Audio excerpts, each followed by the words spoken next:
I started acting when I was 11 years old, and I think I was probably too young to have been inspired by anybody. At that point, I didn't have any craft or anything. I just showed up and did what they told me to.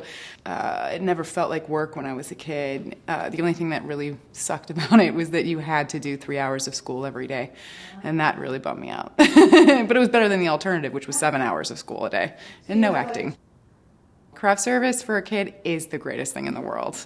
Nothing ever beats it. It was everything you could ever dream of. It was, Willy Wonka and the Chocolate Factory. And nowadays, you're like, a bag of peanuts, like really. Did I do a lot of commercials? I did a Petite Nate commercial. There's the Jean Nate perfumes and stuff. They had a Petite Nate, and I had to be in a bubble bathtub, and something else with another little girl, and I never heard the end of that. I was in middle school, and kids are ruthless. I played an alien on Roswell for 3 years. Yeah, good times, good times. Our alien characters, for some reason that was never, maybe it was explained, I can't remember. We used to put Tabasco on everything, whether it was a chocolate bar or in our Coca-Cola. I don't know why.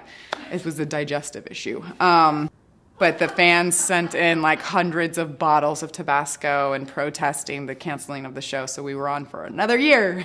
That was a compelling alien. It was great because there's nothing to base the performance on, so I could pretty much have done anything and it would have sold. I could have said, well, that's what I think aliens do. Go ahead and argue with me. It was a fun and unique experience for sure. I had an alien brother and I had an alien half-brother who ended up actually being my intended in the alien world, but then we didn't want anything to do with each other in that romantic way in the human world, so it was very, very confusing mythology. I still don't understand it to this day. I just acted with 3 babies that were triplets. Yeah, that was that. Now that's hard. Like I defy anyone to tell me that isn't hard.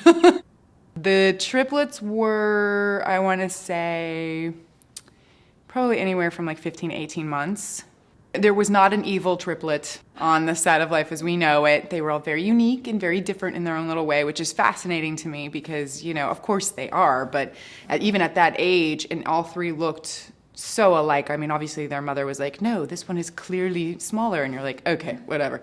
I had my daughter on the set of Life as We Know It a lot. I had literally just become her mother 3 or 4 days before I traveled to Atlanta to do the movie, so I didn't really want to let her out of my sight much. And it's not terribly realistic to have a baby and a trailer 12 to 14 hours a day that they get bored.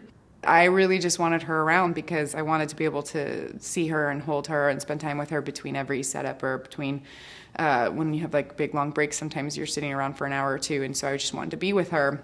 We started with a strategy before Naleigh came because I knew that there was no way in hell I was ever going to get rid of any of my dogs to make room for a baby.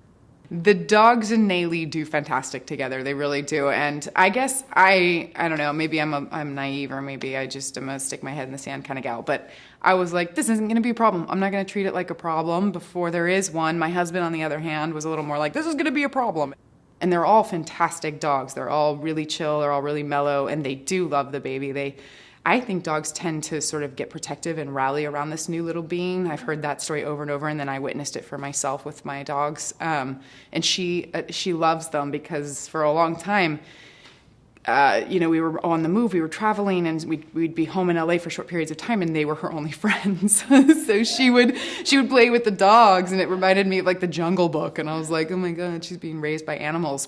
And it works out great. You just have to know the rules. We teach her to be very, very gentle and loving towards the animals, and at her age, she just wants to hit things. So she goes for a smack, and we're like, no hitting, because you can't blame an animal for reacting to something like that. So you have to keep your kids in check. We're the adults, so be one.